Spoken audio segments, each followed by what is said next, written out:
West Coast Cookbook and Speakeasy with Chef Justice Putnam. Netrootsradio.com.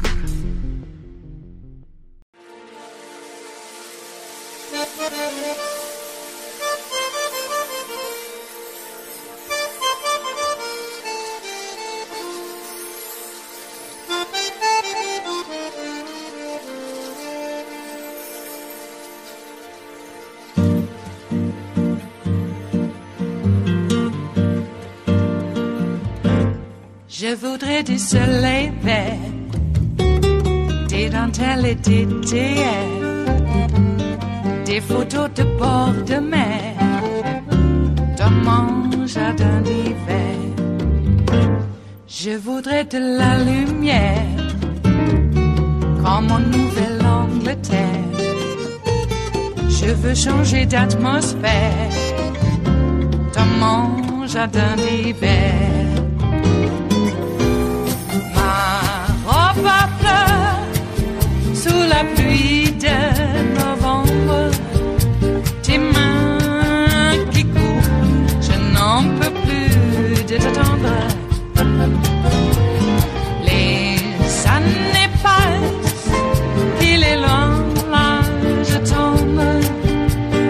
Nul ne peut nous entendre.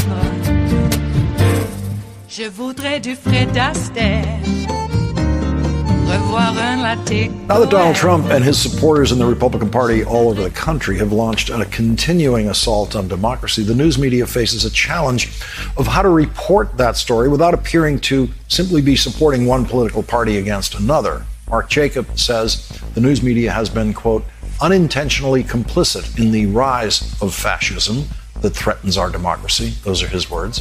And he includes himself among those who have been complicit. Mark Jacob edited Page One stories for the Chicago Tribune, and he describes the challenge facing news media in a series of tweets. Mainstream media have long tried to treat Republicans and Democrats equally. Some, like me, thought that was the way to be fair. In fact, it was the way to be lazy and not have to sort out the facts. Just quote a Democrat and quote a Republican, and you're done. When I edited political stories, I went so far as to count the quotes from Republicans and Democrats, thinking an equal number would make us fairer. I didn't think I was helping either party. I thought I was helping the readers. I was wrong. The Republicans have overwhelmed the media with corruption. They've created scandal fatigue, prompting journalists to do something I call ethics norming. That's when something that would have been a huge scandal in the recent past is considered normal now. Some media have turned off their outrage impulse and decided that corruption is normal. What's needed is new framing, not party-oriented, but democracy-oriented, truth-oriented. The media shouldn't elevate liars in the interest of fairness. Yes, media should be fair to the readers, to the facts, but not to the two-party system, to our democracy. Joining us now are Mark Jacob, former Metro editor at the Chicago Tribune, and Jelani Cobb, staff writer for The New Yorker and professor of journalism at Columbia University. He is co-editor of the new book, The Matter of Black Lives. Mark Jacob, what brought you to the point of going public with your thinking about this challenge now? Well, being out of the news business makes it easier, I must admit. I was just, I'm watching the news every day, and you see all the dishonesty, and you wonder why it isn't called out so much. I mean, I was in editing stories for 4 decades, and 4 decades ago, I think there was some similarity in honesty and in corruption with the Democratic and Republican parties. They were close enough to where, again, as I said in the tweet, if you quoted a Republican and quoted a Democrat, that added up to somewhat to fairness. But you've seen a dramatic problem, in my opinion, with the Republican Party going very dishonest to just lies, corruption, and the Democrats, in my opinion, becoming think about what they were 30, 40 years ago.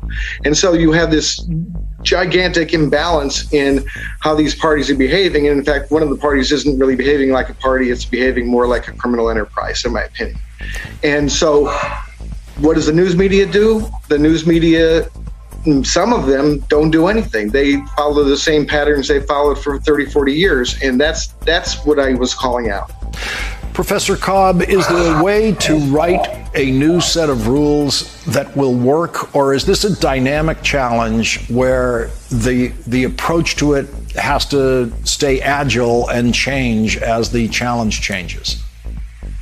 I mean, I think there's both. I mean, I think there are some rules and some guidelines that you can follow.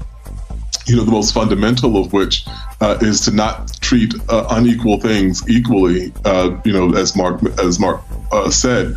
But the other part of it, the part of it that is dynamic, I think, is to be mindful of just how quickly our situation has changed. You know, over the course of the past several years. You know, we're actually having January 6th recede into the background. You know, so many outrageous things have happened. And we're seeing that people on the right, people in the Republican Party, are talking about January 6th as if the people who stormed the building were the ones who were being wronged. And so, over the course of time, unless that is called out, unless that is people are adamant about what the facts of this situation actually were, you do wind up normalizing something that's exceedingly dangerous. And I would add, betraying the mission that is entrusted to media by the Constitution. Mark, I've always found the challenge once the Trump era began of trying to describe the extraordinary thing that happened that day as extraordinary and trying to make it sound different from the one that happened yesterday and trying to maintain the correct kind of shock or outrage level at what we were observing. It's just a constant challenge. Well, that's the thing, and it's news is supposed to be something unusual that didn't happen yesterday or the day before.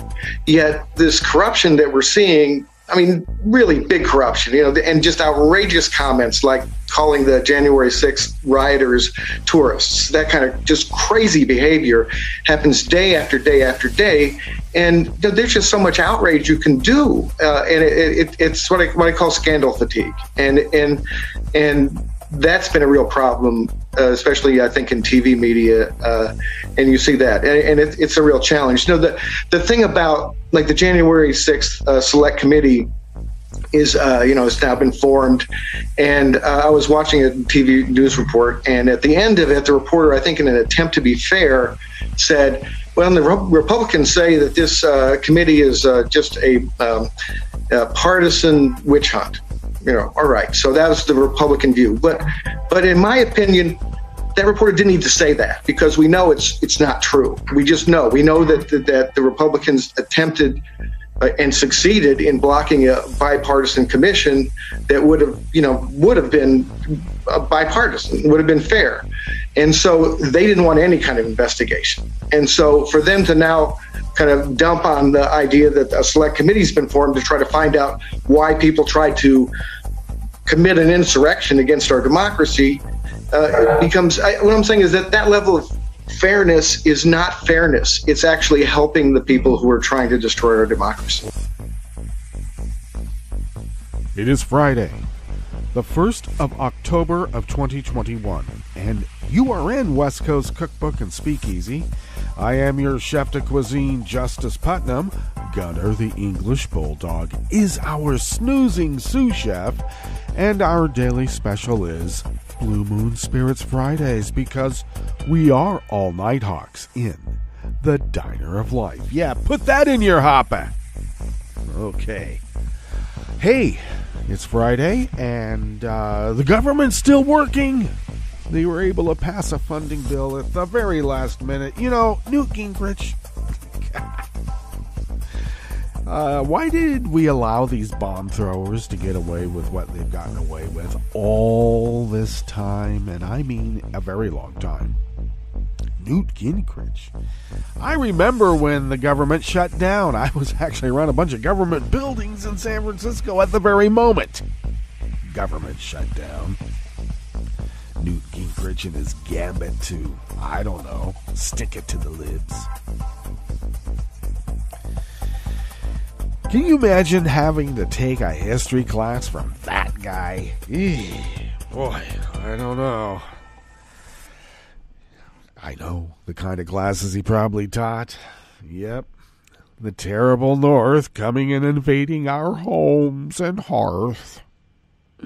Oh, and plenty of the Great Replacement theory, because it didn't just come in a vacuum, you know. We didn't just decide, oh, well, we're going to use the Great Replacement theory as a marketing tool. Yeah, some marketing tool. Which reminds me, that Atomwassen guy, he got some big time sentencing and fines levied against him. I don't know if maybe they do. Maybe they have more money than Metzger had. Metzger, remember him? Yeah. Nazi down there in San Diego. His group killed a black kid up in Portland, Oregon. Skinheads. Nazi effing skinheads. So he got sued into pretty much oblivion. You know, that'd be good. I suppose they could have tried to do that with the Branch Davidians. They could have tried. But, you know, that was a church. So a little bit different. And I have to say, maybe I don't want to blame Janet Reno and the government too much in that situation. Pretty much like I don't really want to blame the FBI for what happened in Ruby Ridge.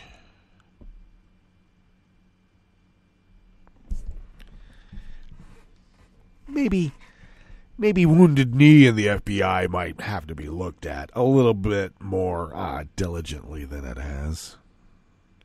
But these white supremacists who want to fire on law enforcement like the FBI, it's not a smart thing to do. I'm just saying. So this story of FBI people are, you know, killing women and babies at the Branch Davidian compound in Waco. Never happened. Considering the fact that the fire bombs were lit from inside.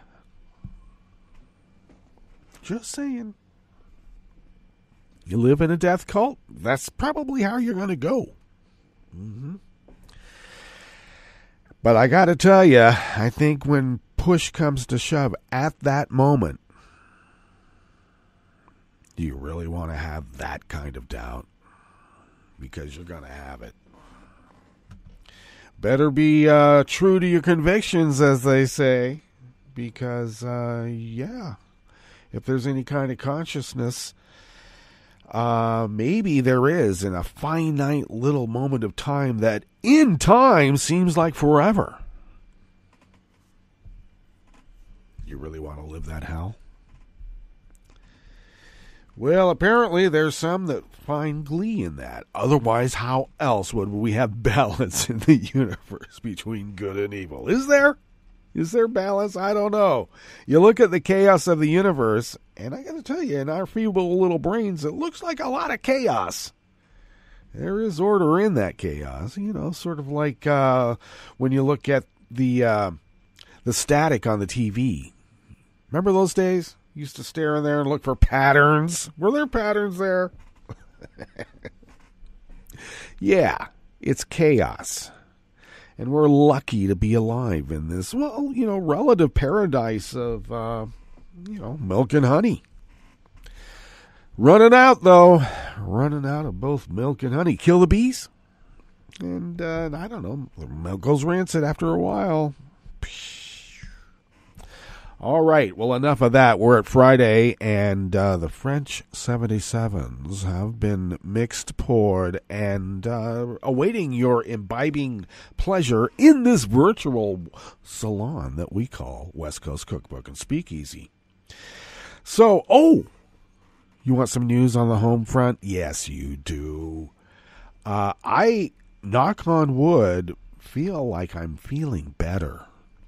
There's been a lot of doubt because this isn't an insidious disease. It's almost, as I was mentioning to my sister, the nurse, who has had it, and it wasn't good for her either. We were all vaxxed, okay, breakthroughs. Anyway, anytime that I would say, I feel like I'm getting better, it's like the virus has a mind of its own and it says, oh, you think you're getting better? And then I would feel shitty. Yeah, like shit. No, I wouldn't feel like shit. I felt shitty. There was no like about it. And for hours or a few days. So I thought, well, this stuff does come in waves, so I better be, a little careful about proclamations of, oh, I'm feeling great. So the feeling bad parts have been, knock on wood, diminishing somewhat. Let's hope that's true. You don't want to get this. Get vaxxed. And if there's some sort of pill that decreases the severity or possibility of the severity of the disease, I'm taking it. I've never been one against vaccinations or, public health to begin with. Hell, I think some of us remember, I have a friend right now who still suffers the touch of polio. My God. I remember actually going to hospitals and seeing iron lungs and wondering, wow, tough way to scratch your nose for the rest of your life. And I remember thinking that when a vaccine came out, it was like, we got the scientific technology and know-how to be able to build an iron lung. and then we created a medicine that, I'm sorry, put the iron lung industry out of business, okay?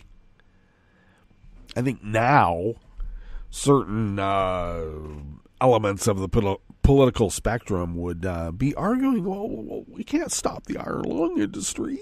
We got to keep them going. Manchin would be at the fantail of his yacht telling everybody, look, I'm no liberal. Anybody thought I was a liberal is like a fool. Well, like we all know you're not a liberal, Joe, but do go on. And he continued on the fantail of his yacht. We got to keep these iron lungs a keeping going. People in my neck of the woods, we call it the holla, down there in West Virginia, people love their iron lungs. It's our heritage. How dare you take our heritage away? Well, you know what? We're not taking your heritage away. It'd be nice if you didn't, impose it on the rest of us. But, hey, I'm a romantic. I've stood at a Turkish urinal in Paris. Okay? More of those Turkish urinals are out in the countryside, but I've done it in Paris too. All right. So, on the home front. I haven't even gotten to the home front yet. Well, Mom, as I believe I mentioned, because things are still a little bit of a blur, she was transferred to a care facility for a couple of weeks. And she's in the COVID ward. Yeah. Thankfully. So let's hope that people who are unvaccinated are pretty far away from her. She has a room of her own, but, you're still in a facility. But regardless, she needed a few things. She needed her, she has CPOD, so we have to take care of that. Or is it CO? Cardio, obstruction, pulmonary disease. Yeah. Anyway, so got her Trelegy for her. She has fluticasone, which is a nasal spray that she needs. And brought her some writing implements and a few other little fun bits of mail that I thought she might want and would be happy to have. And took her dog. Well, I took both dogs, but Gunner, the English bulldog, he's quite big. And not knowing the facility and how it was laid out, and the first time I was there, long story short, I guess I'm not making this into much of a linear story. So I bagged up some things, a few nightgowns for her, some tights so that she's a little warmer and a little bit, not as exposed. And which she loved, and handed it to the people that would take it to her room. And my sister, the nurse, has said that there's a window that you can go to and, you can visit with Mom. And I didn't know if it's like a window, a general window where they wheel the patient in and, prop the bed up and say, "Hi, how are you?" No, it's an actual window to her room. So I took both dogs, Gunner being so big, I didn't get him out, but Ginger, the little Yorkie poo, is quite small in comparison. I mean, really small. So carried her over to Mom's window, which I didn't know where it was. I just was walking along some screened windows outside this facility, and there she was. And said hi to her, and I have to say, though she still be a little weak, she was a lot better than I expected. And my mom's pretty tough, but we both concurred. We don't want to get this again, ever. My mom is tough, but she doesn't want to be intubated again. And sadly, she told the facility that if anything happens, do not intubate me. And I'm like, wait, whoa. I know this is your decision, but are you really capable of telling people that? And apparently, if you're in some sort of, altered state, they can take that and say, oh, yeah, that's fine. We'll just let you die. Thanks. No, wait. If I'm in an altered state and I'm telling people don't do anything, I might, like, when I'm in a more rational state, say, you better fucking make sure you pound my chest. Come on. Jeez. Not survivors for nothing. Sometimes we need a little bit of help. Okay, well, she looked a lot better than I expected. She's still got a ways to go. And it will be good to get her home, because even though this facility that she's at in Medford is rated 5 stars, it's still, I don't know, it's still, it's not home. Okay, let's put it that way. But it does have the infrastructure that this home lacks in terms of the kind of care that my mom requires at the moment. And she's in the best place that she can be, and she's happy. She feels secure, and that's very important. So, hug your moms and your dads, and how about your kids and your animal friends too, okay? Because you never know. In a snap of a finger or less, the world can change around you. Okay, speaking of the world changing around us, outside of even, Brett Kavanaugh having COVID, not showing any symptoms, sure. Let's see who shows up as having symptoms on the court now. Little super spreader. All right. Don't accept a beer from Brett, okay? I'm serious. You don't know what's been where it's been. I can only imagine, and I don't want to. Well, at the top, of course. Oh, that was Mark Jacob. I don't know if you've been following Mark Jacob on Twitter. He's at Mark Jacob. And he was an editor for the Chicago Tribune for quite a while, decades. And he's quite a great guy, and has a life too that's interesting, that sometimes he shares. So he was on Lawrence last night, pretty much fessing up what it's like to be an editor at a, bigwig journalistic outlet like the Chicago Tribune. Okay. So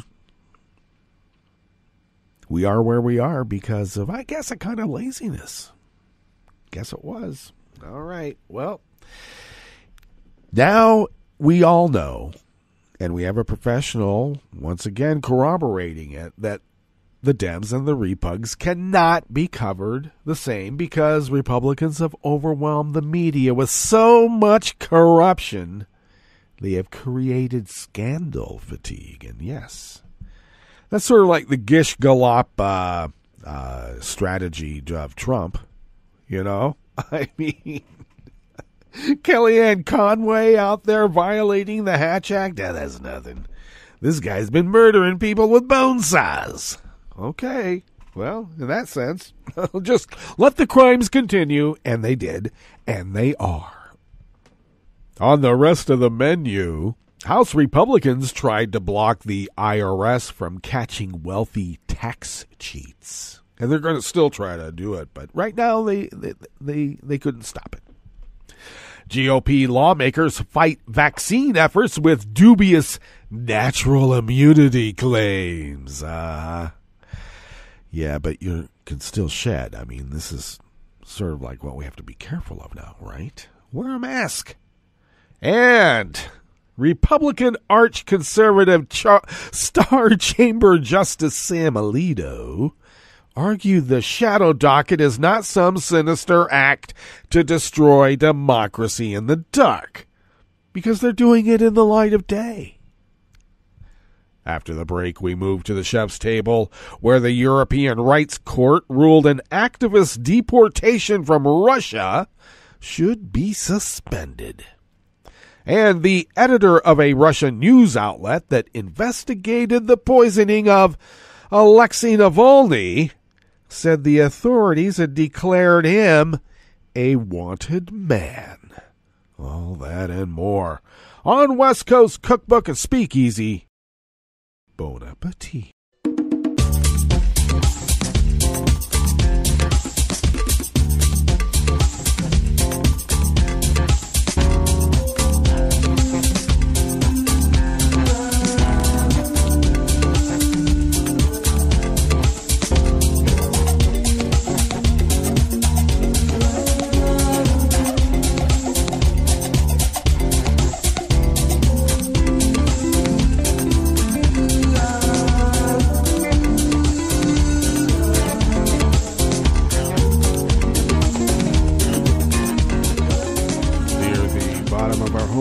At netrootsradio.com. To the right of the page is the chat room link right there by the social media scroll.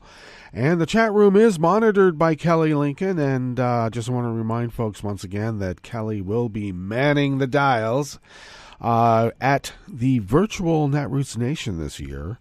So stay tuned for, well, pertinent interviews, reportage, stories, etc., from Netroots Nation. And Kelly's on board to take care of that, so stay tuned.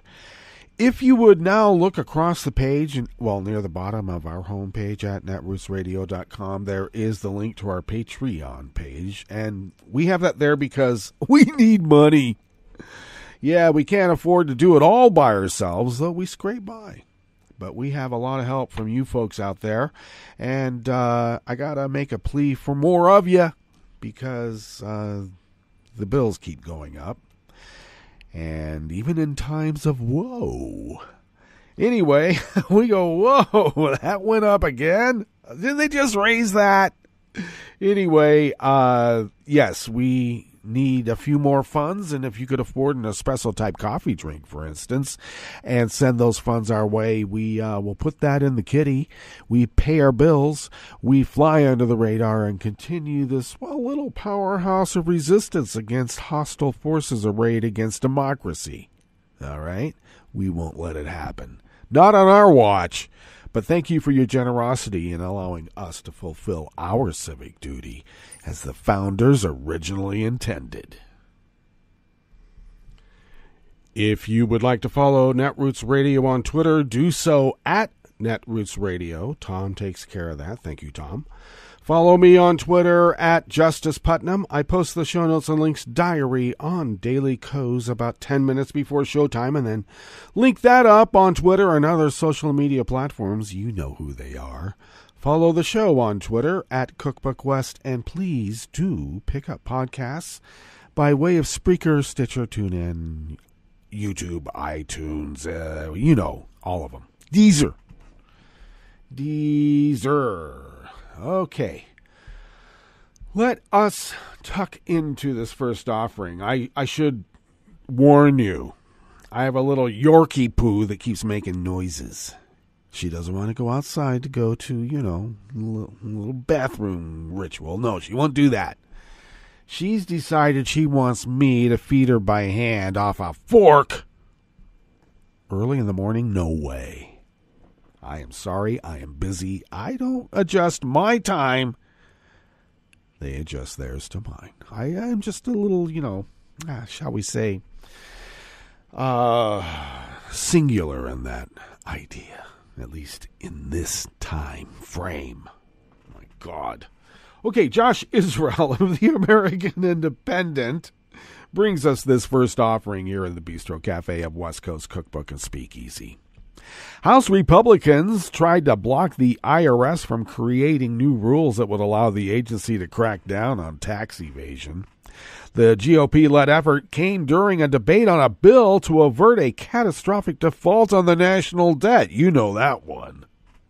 The new rules would allow the IRS to collect information from banks and other financial service institutions on large transactions, a move that would help the IRS enforce existing tax law, especially against serial tax evaders.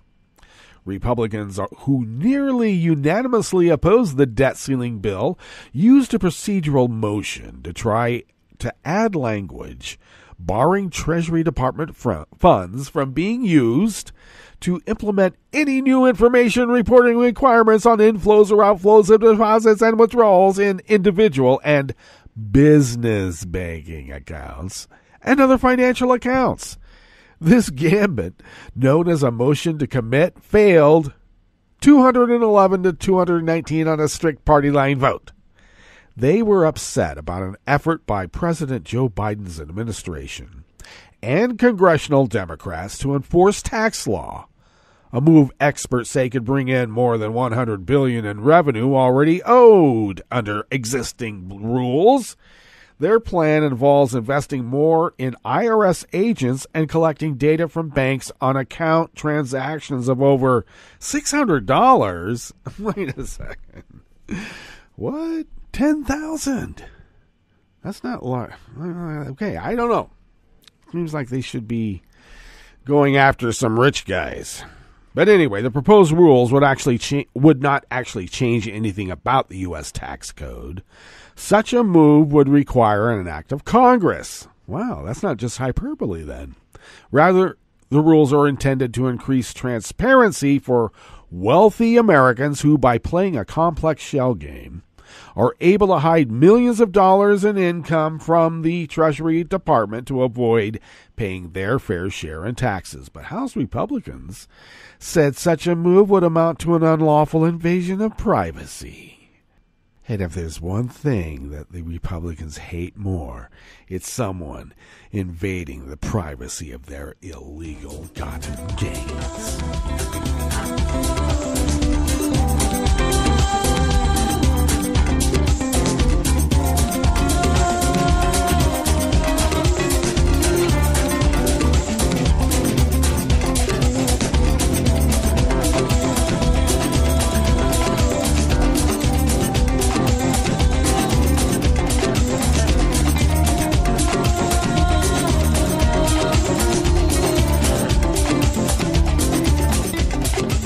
Jacob Garden-Schwartz of the American Independent brings us this next offering here in the Bistro Cafe of West Coast Cookbook and Speakeasy.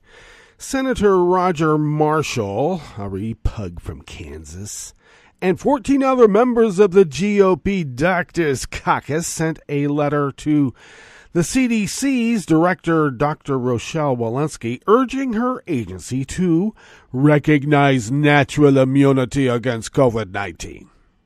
In their letter to the CDC, the group of Republican lawmakers insisted that natural immunity is just as effective as vaccination, but Evidence has shown that the COVID vaccine provides a higher level of protection against the virus than getting infected naturally does.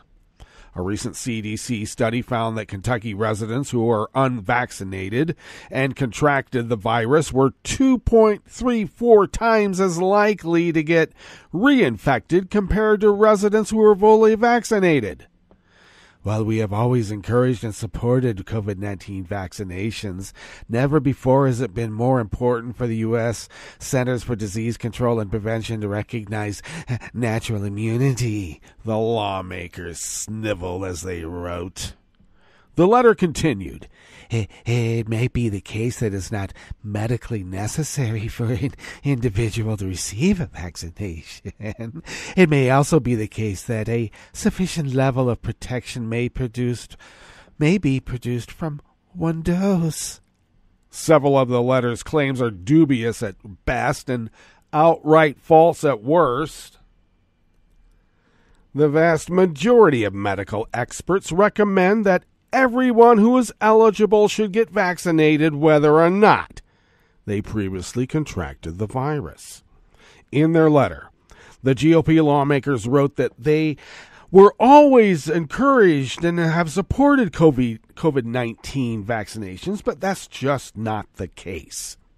Senator Rand Paul, for instance, who is a licensed ophthalmologist, well, he gave himself the license, let's be clear, has spoken publicly about his refusal to get vaccinated, has urged those with prior infections not to get vaccinated, and has gone so far as to suggest that Americans resist CDC guidelines intended to help prevent the virus's spread. Another member of the group, Representative Ronnie Jackson, who previously served as former Trump's personal physician, former P word, has claimed that Americans who contracted the virus naturally should go on about your life without getting vaccinated. Thanks, Ronnie. You drunk. The lawmaker's central argument relies on the claim that so-called natural immunity is comparable to the protection the COVID vaccine provides. The letter cites several studies showing that individuals who previously had COVID developed antibodies that help prevent them from being infected with the virus again. Well, the claim is true, and data conclusively show that contracting and recovering from COVID equips the immune system with T cells that can fight off the virus. As a result, COVID reinfections are relatively rare. Still, those studies say nothing about the relative protection of prior infection versus vaccination, and on this issue, the data is far less clear. The authors point to several studies which purport to show a similar level of protection from natural immunity versus vaccination. Two studies, one in Nature Medicine and one in Science Immunology, show that antibody levels for individuals who had previously been infected with COVID and then received one vaccine dose were similar to those who had never had COVID and received 2 doses of the vaccine. In their latter study, the researchers concluded that natural immunity, coupled with a single dose of the vaccine, could be an effective strategy in resource-limited settings, such as countries without widespread access to the vaccine. In the U.S., however, COVID-19 vaccines are widely available, meaning there's no reason to conserve doses for those who have not previously been affected. Moreover, researchers are still unsure how long natural immunity provides protection against reinfection. Though some studies have demonstrated immunity from prior infection can last upward of 8 months, others found a decline in antibodies after just 60 days.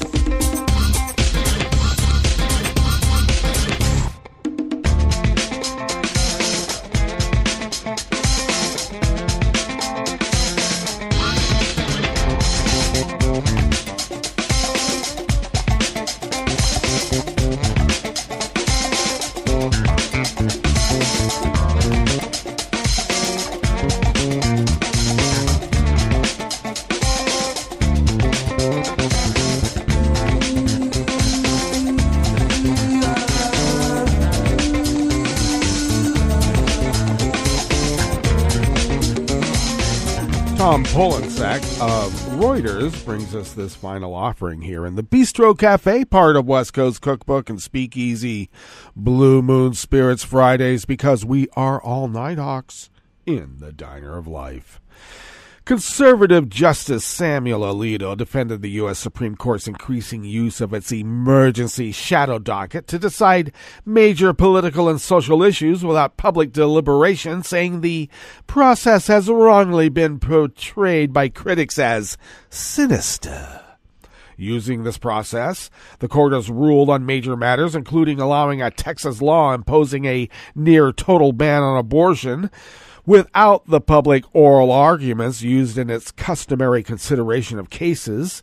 During a speech at the University of Notre Dame in Indiana, Alito took issue with a recent commentary by legal experts and critics on the shadow docket process that he said portrays the justices as a dangerous cabal, deciding important cases in secret.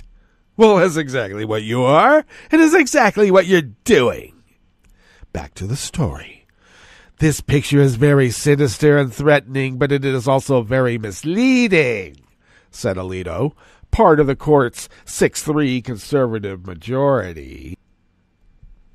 The shadow docket process, intended for emergency actions by the court, has altered the way the justices have done business in recent years. They use it now to make substantive decisions in major cases, often hurriedly and sometimes late at night, in a process that critics across the ideological spectrum have said lacks transparency. The shadow docket process in recent years has yielded some lopsided wins for conservatives. You know, that cabal. The truth of the matter is there is nothing new or shadowy about the procedures we followed in those cases, Alito said, rubbing his hands like snidely whiplash. Alito had complained that some critics of the Texas abortion decision said the court had effectively overruled its landmark 1973 Roe v. Wade ruling that legalized abortion nationwide. Put aside the false and inflammatory claim that we nullified Roe v. Wade. We did no such thing.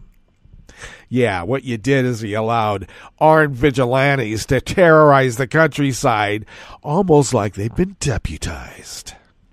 The justices will hear a case in December in which the state of Mississippi is asking for Roe v. Wade to be overturned, and I bet they do it in the shadow docket. He also said it is rank nonsense to suggest that the court deliberately issues some of its decisions, like the Texas one, late at night. Alito, I don't know what's up with me. It's Alito became the latest justice to defend the Supreme Court's practices, even as its public approval has declined in recent public opinion surveys. You know, right around the time the court was stacked with even more extremists. I wonder why. All right, let's get to our break. So I can clear my throat, my nose, and everything else. And when we get back from that break, we will go through weather from around the world, and we will finish up with the stories that we've curated for you today. You're listening to West Coast Cookbook and Speakeasy, and we will be right back. You are listening to netrootsradio.com. Please hang up and try again.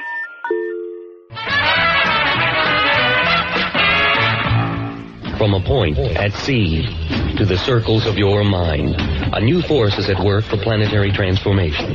New radio for a new Earth.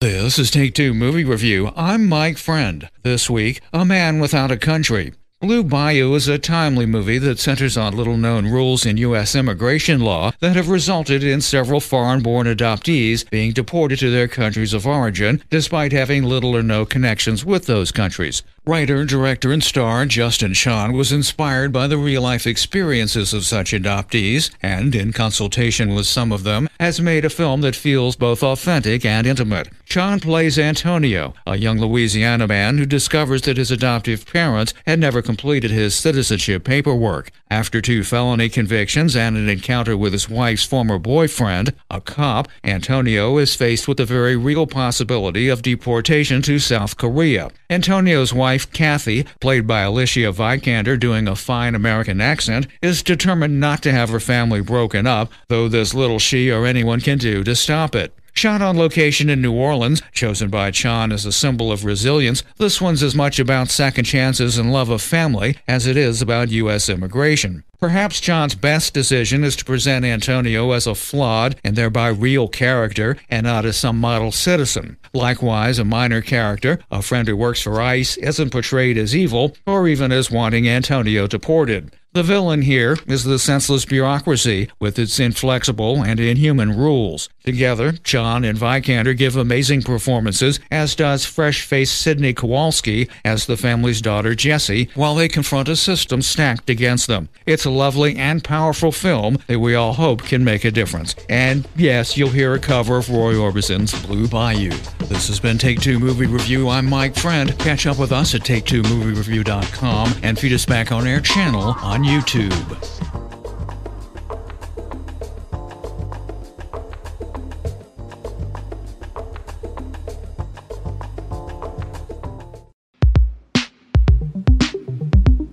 This is Scientific American's 60-Second Science. I'm Shayla Farzan. A couple billion years ago, about 3 billion to be a little more precise, the Earth was a very different place. It had vast oceans and almost no oxygen in the atmosphere. It was a place where bacteria ruled. Some of these bacteria used photosynthesis to power themselves, kind of like plants, but they did it in a strange way, by harnessing light and stealing electrons from iron. Fast forward about 2 billion years, and those bacteria still exist today. They're called photoferrotrophs, and for decades, scientists thought they were pretty rare. Most people think that, these are exotic organisms that do other things, and photoferrotrophy is just something that they might have retained from the past. Arpita Bose is a microbiologist at Washington University in St. Louis. In 2015, on a whim, Bose collected some vials of marine sediment from Woods Hole, Massachusetts, and brought them home to her lab in Missouri.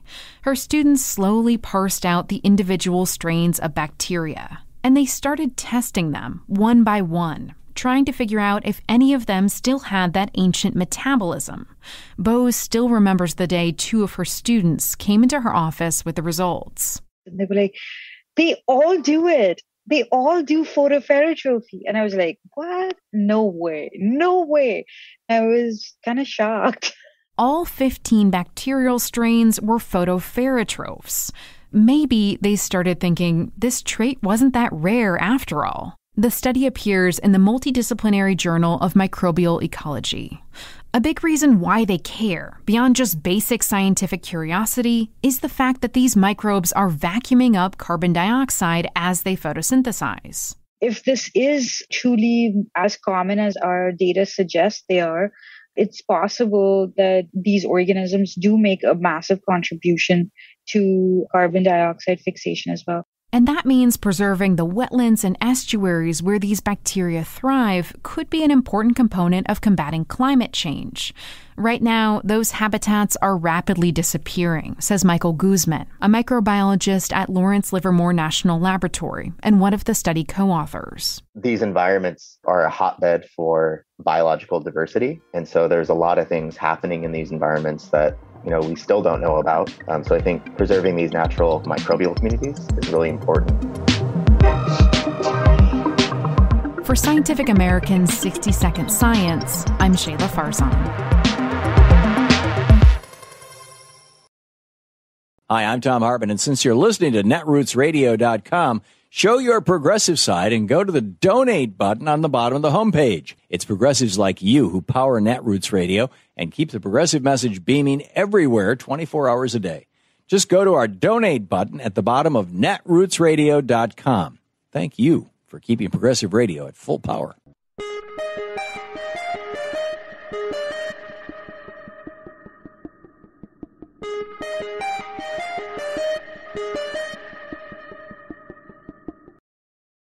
I'm Rick Smith, and this is Labor History in 2.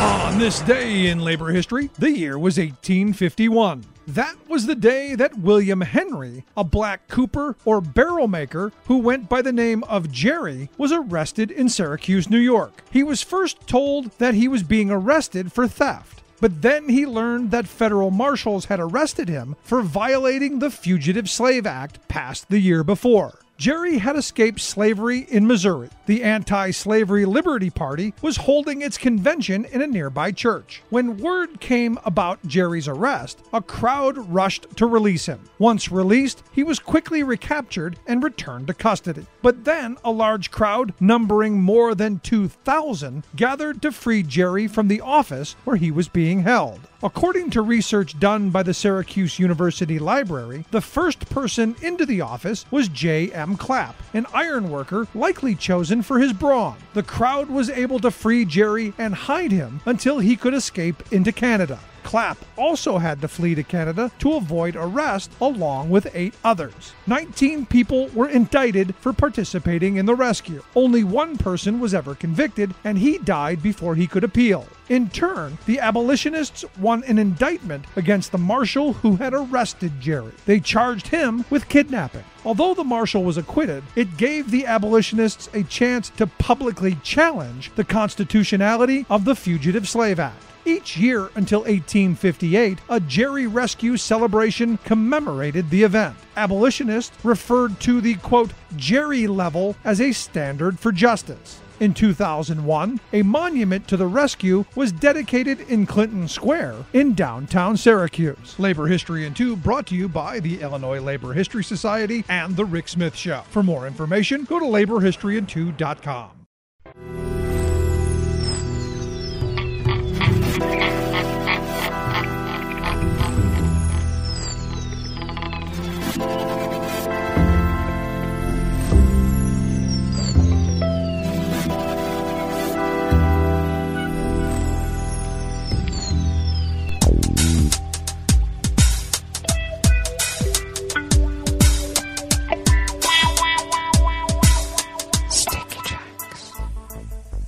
Thank you for accompanying us here to the Chef's Table at West Coast Cookbook and Speakeasy Blue Moon Spirits Fridays.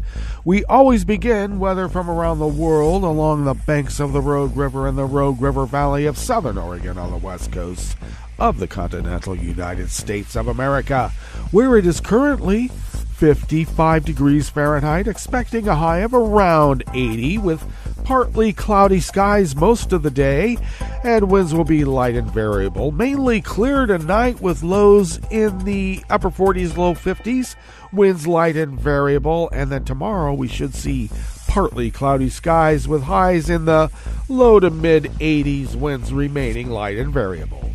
Confirmed cases of coronavirus in Jackson County in the southern part of Oregon have increased to 217,049, and the deceased have also increased by 3 and now stands at 279.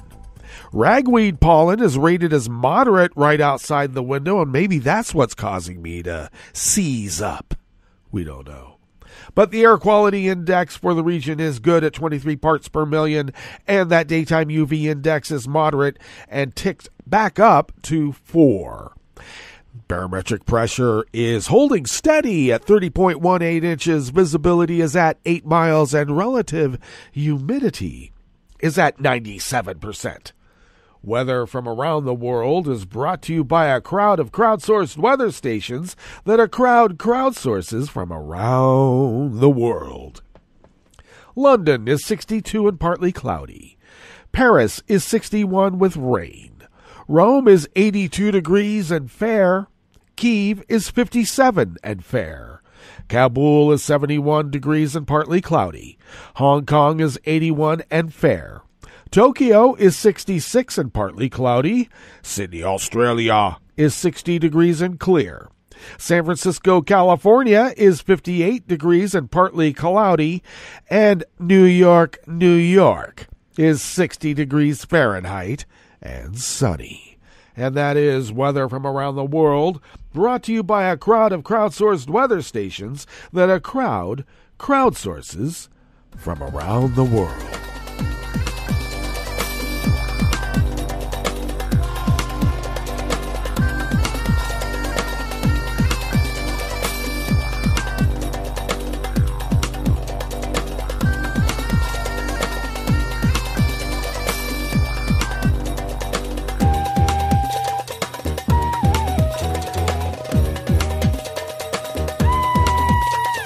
Staff at Reuters brings us this first amuse-bouche here at the Chef's Table at West Coast Cookbook and Speakeasy Blue Moon Spirits Fridays.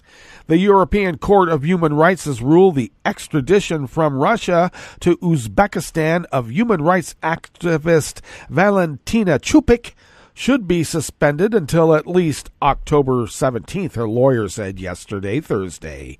Chupik is a Uzbek citizen who, until recently, held refugee status in Russia since 2009. The Russian Federation has to suspend the deportation procedure until at least October 17. The court may decide after that to extend that ruling for the duration of the proceedings if it sees the risk for her to be subjected to ill treatment, Chupik's lawyer said. Russia is a signatory of the European Convention on Human Rights and largely observes the court's rulings.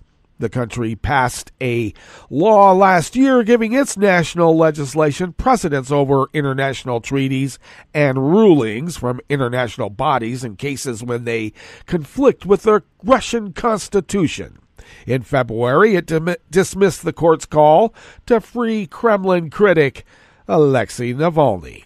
Chupik, a human rights lawyer who operates a helpline for migrants in Russia, said on Saturday she had been detained at a Moscow airport after the country's security service revoked her refugee status. She told Reuters yesterday, Thursday, that she was still in a special detention center at the airport and was aware of the ruling.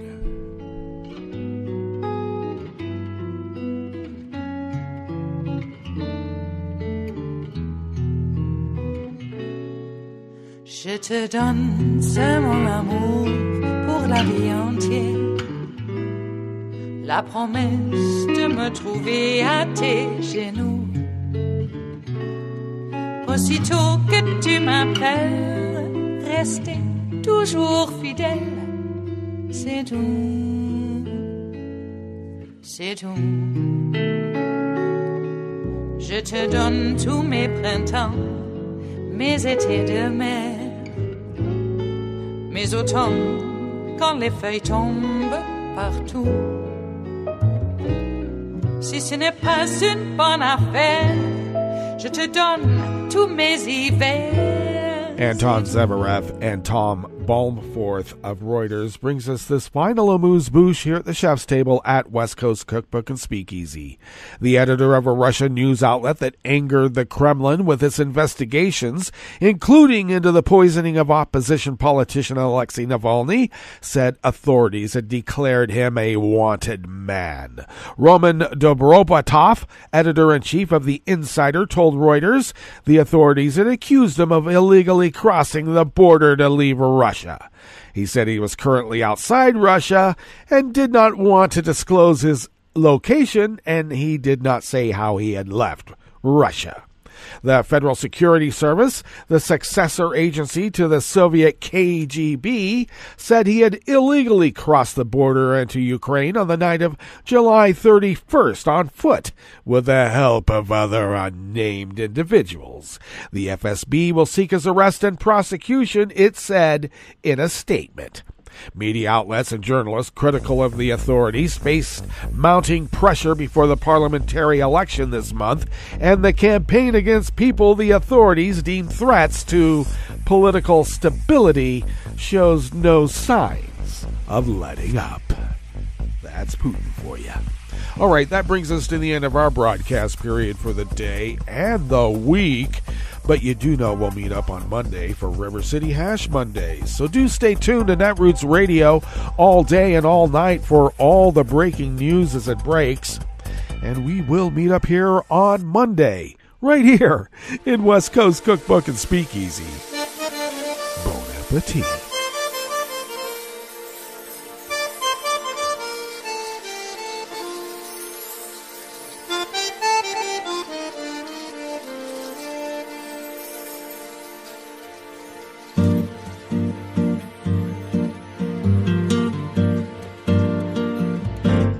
Je voudrais du soleil vert, des dentelles et des théâtres, des photos de bord de mer, dans mon jardin d'hiver. Je voudrais de la lumière, comme en Nouvelle-Angleterre. Je veux changer d'atmosphère, dans mon jardin d'hiver.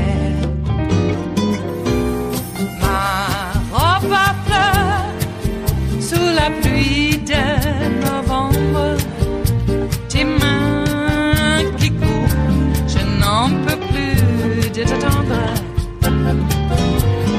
Les années passent, il est loin, là je tombe. Nul ne peut nous entendre. Je voudrais du Fred Astaire, revoir un latte Coeur. Je voudrais toujours te plaire dans mon jardin d'hiver.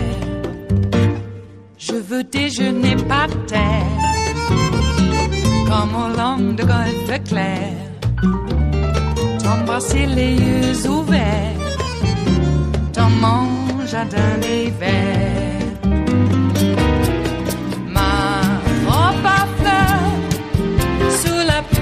De novembre, tes mains qui courent, je n'en peux plus de t'attendre.